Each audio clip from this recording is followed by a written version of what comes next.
¿quién hubiera pensado que el que iba a acabar pidiendo la hora y que llegara agosto cuanto antes iba a ser el Partido Popular, ¿no? Tremendo, ¿no?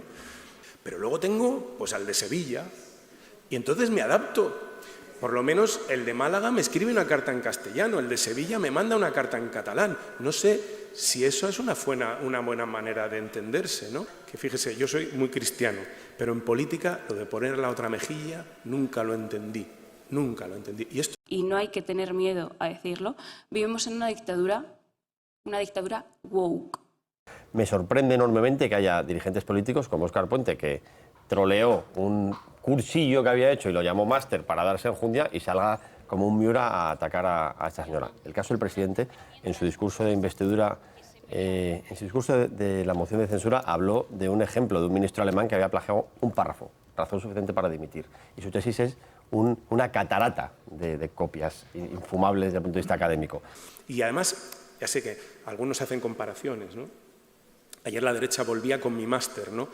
Ya lo sacaron hace 8 años. Si es que yo he puesto el máster que tengo y dónde lo he hecho. ¿Que a ellos les parece que es un cursito de nada? Pues que digan lo que quieran. Yo he dicho que tengo un máster en dirección política en la Jaime Vera, en los años 90, cuando no había mucho antes del Plan Bolonia y los másters eran lo que eran. Es decir, yo no engaño a nadie, se puede fiscalizar. Cuando me sacaron esto, saqué el título y la memoria anual del máster. Les ha dado igual, ellos siguen.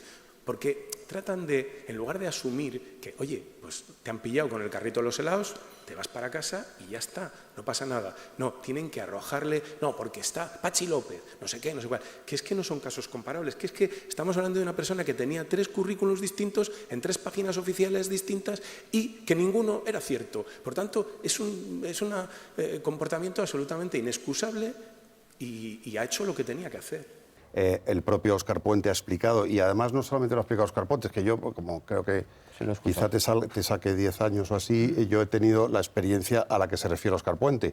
Óscar Puente dice que hizo un máster en la Fundación Jaime Vera, es una fundación del Partido Socialista muy conocida, que tenía una sede, supongo que probablemente la conozcáis, en una época en la que máster no tenía el valor que tiene ahora, por supuesto previo a Bolonia y tal. Lo puedo decir porque yo he dado clases en ese máster, o sea, no a Óscar Puente, pero conozco perfectamente ese máster, lo que significaba ese máster, que no tiene nada que ver, y lo sabe mucha gente que nos está escuchando, que hace 20 años probablemente hiciera lo que entonces se llamaba un máster, no tenía la homologación que tiene ahora. Por tanto, caso de Óscar Puente, él lo ha explicado, pero se insiste en, no, es lo mismo, es todo lo mismo. Yo tengo que negarlo. No es Moreno, no, pero es que te has referido al presidente del gobierno en particular. Hombre, como ha hecho Tellado. Como yo que lo he publicado en mi periódico. Sí, correcto, como ha publicado tu periódico y como ha hecho Tellado también, que se acaba de referir. Es que es compatible cubrirlo tú en tu periódico y que lo diga Tellado, que lo acabamos de escuchar. Y es falso también, pero es que es falso de toda falsedad. Te voy a explicar. Bueno, te voy a explicar, no te voy a explicar nada. Quiero decir, voy a remitirme a lo que ya sabemos de cuando salió esta polémica. Y además te lo voy a explicar porque es que yo en aquel momento algo también tenía que ver.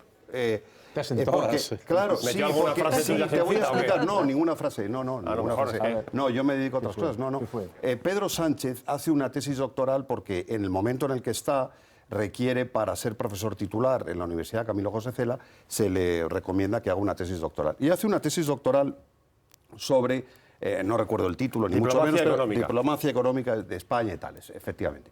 Y hace una tesis y enseguida, en aquel dossier que se difundió en sus primarias hace 10 años, que muchos recibimos en nuestras manos, yo en aquel momento hacía campaña con él, por ese motivo sé muy bien de lo que hablo, y además lo conocía porque había trabajado en Moncloa a la misma época en la que sus colegas le ayudaron con documentación a hacer la tesis. Déjame un segundo. Estoy hablando de los años 2000.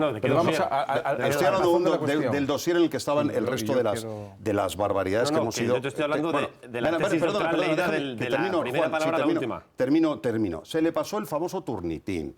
Se sometió a criterios de lo más variado del mundo. Perdona. Y se determinó, alguien podría decir, hay exceso de cita o incluso plagio, pero hubo mucha gente. Perdona, Juan, esta es la realidad, basta con ir a la hemeroteca. Yo no sé lo que diría tu periódico, me lo puedo imaginar. No, pruebas. Pero sí sé Pero las pruebas te las estoy dando, están en la hemeroteca. Están en la hemeroteca. Se pasó el Turnitin y se vio que era homologable. Se entregó, se entregó la tesis al final. Que no se entregó, que la sacamos los periodistas porque estaba oculta. El presidente del gobierno... La sacamos los periodistas porque estaba oculta, Luis, por favor. Que no era presidente del gobierno, era mentira. General. Déjame, por favor. Era presidente del gobierno. Déjame. Autorizó a que se utilizara la tesis. Mentira. Y la tesis se pudo consultar. Mentira. Se pasó por el Turnitin. Del Confidencial, el Supremo descarta que Sánchez cometiera delito alguno con, entre comillas, el plagio de su tesis. La Sala Segunda rechaza la querella interpuesta por Vox contra...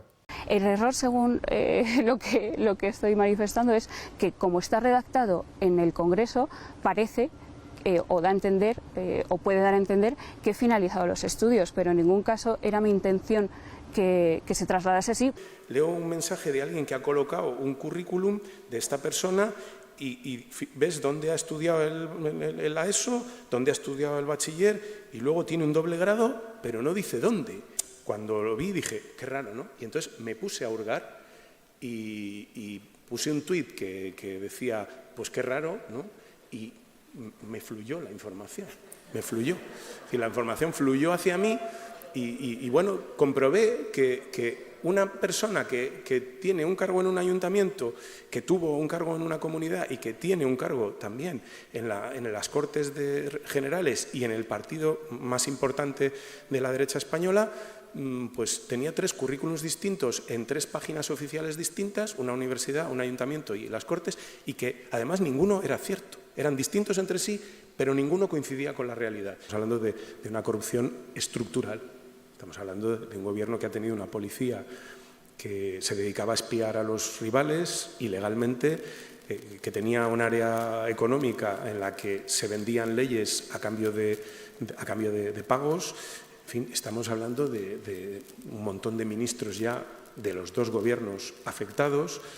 En fin, estamos hablando y por no hablar, por cierto, de la reacción, ¿no? de la propia organización, que da la sensación de que no se atreve a desmarcarse de esa lacra, ¿no? Y por tanto, pues quieran que no, esto no es el y tú más, yo creo que el daño a la democracia es evidente y que el beneficiario fundamental en este momento de todo lo que está sucediendo es la extrema derecha. No tengo ninguna duda, ¿no? La corrupción toda es mala. Lo que sí creo es que el Partido Popular debería replantearse, a la vista de esto, si su única línea estratégica política puede basarse en erigirse en el paladín de la lucha contra la corrupción, teniendo la situación que tiene. Yo creo que no. Por tanto, en fin, tendrá que pensar en un proyecto de país. Yo creo que si algo se echa en falta, al menos desde mi punto de vista, en nuestro país, es que se plantee un proyecto alternativo. Es decir, ¿qué quiere usted hacer con España? No sé si es que no se quiere deliberadamente poner encima de la mesa, porque claro, cuando oyes, por ejemplo, al presidente de esta comunidad decir que algún día la sanidad no será viable porque vamos a ser todos muy mayores, si ese es el proyecto, pues a lo mejor por eso no lo explican. O cuando tú oyes al señor Feijóo decir que elevar el salario mínimo interprofesional con carácter indiscriminado y tal, pues que es insostenible, pues ya te está enseñando un poquito la patita. A lo mejor por eso no quieren definir un proyecto de país, pero yo creo que es necesario. Yo creo que es necesario plantear una alternativa a la que hay. Todo no puede ser basado en la deshumanización de Pedro Sánchez, en que malo es, el autócrata, el psicópata, etcétera, etcétera. Esto no es un proyecto político, esto es un quítate tú para ponerme yo, con un coste además para el país tremendo en términos de crispación, en términos de desgaste de las instituciones, etcétera. Es decir, lo primero, reconozca usted la legitimidad del que tiene enfrente y a partir de ahí dibuje cuál es su alternativa. Porque si su alternativa es el Falcon, y resulta que a la primera ocasión que tienes oportunidad de subirte al Falcon ya te has subido, es que el jefe de la oposición de este país ha hecho campaña con el Falcon y se ha ido al funeral del Papa en el Falcon, que yo creo que había sido una buena ocasión para predicar con el ejemplo y haberse ido en un vuelo regular. Y se fue en el Falcon. Es decir, cuando no hay proyecto alternativo de país, cuando todo es la descalificación, cuando todo es derribar al adversario a costa de lo que sea, pues es que es muy difícil. A mí me gustaría poder debatir de alternativas. Es decir, no, mire usted, su modelo de paz. Mire, yo, por ejemplo, defiendo, pues imagínense, en materia de carreteras, yo defiendo que se pague por el uso. Ese es un debate. Usted defiende que no haya peajes. Yo defiendo que se pague por el uso. Ahí estamos hablando de un modelo. En materia de vivienda, yo defiendo esto. Yo defiendo esta alternativa. No, estamos instalados en el trumpismo, además más, no sé cómo calificarlo, en el que el proyecto alternativo no existe. Lo que existe es la demonización del adversario. Noelia Núñez cae porque Noelia Núñez no es nadie. Porque es una chica joven que, bueno, que es la vice no sé qué de las redes, y porque no es Moreno Bonilla, porque ¿alguien cree que Moreno Bonilla va a caer por esto? Pues no, no va a caer. Haremos un poco el avestruz, bueno, alguien se equivocó, bueno, no sé qué, bueno, fíjate, la gente, yo no mandé el currículum, fue Pepito Pérez. O sea, Moreno Bonilla no va a caer por esto. Y esta chica cae porque ha venido muy bien en este momento al Partido Popular, que alguien diga que en el Partido Popular hay gente súper ejemplar, que aparece un error en su currículum y se va. Y esto es de verdad, no es que saque la bola de cristal, es que es evidente y me parece que en esto estaremos de acuerdo todos. Los datos personales a día de hoy en la web del Parlamento andaluz del presidente ya no están, se han borrado. Y en el 2000, en la declaración del Congreso de los Diputados, hablaba de licenciado en Dirección y Administración de Empresas. En 2004 eso ya no salía. Entonces ponía estudios en Dirección y Administración de Empresas, máster en Dirección y Administración de Empresas y un programa de liderazgo en IES. Luego, en 2008, ya no salían tampoco esos estudios. Aquí hay un cambio, digamos, en lo que eran su currículum, en fin, notable, de licenciado a no licenciado, de determinados grados a no tenerlos, y lo último que tenemos, que efectivamente a día de hoy lo que aparece en la Junta de Andalucía es que es graduado en protocolo y organización de eventos, que no tiene nada que ver además con estas otras cosas que había puesto en la declaración del Congreso de los Diputados. Pues otro al que han pillado con el carrito del helado.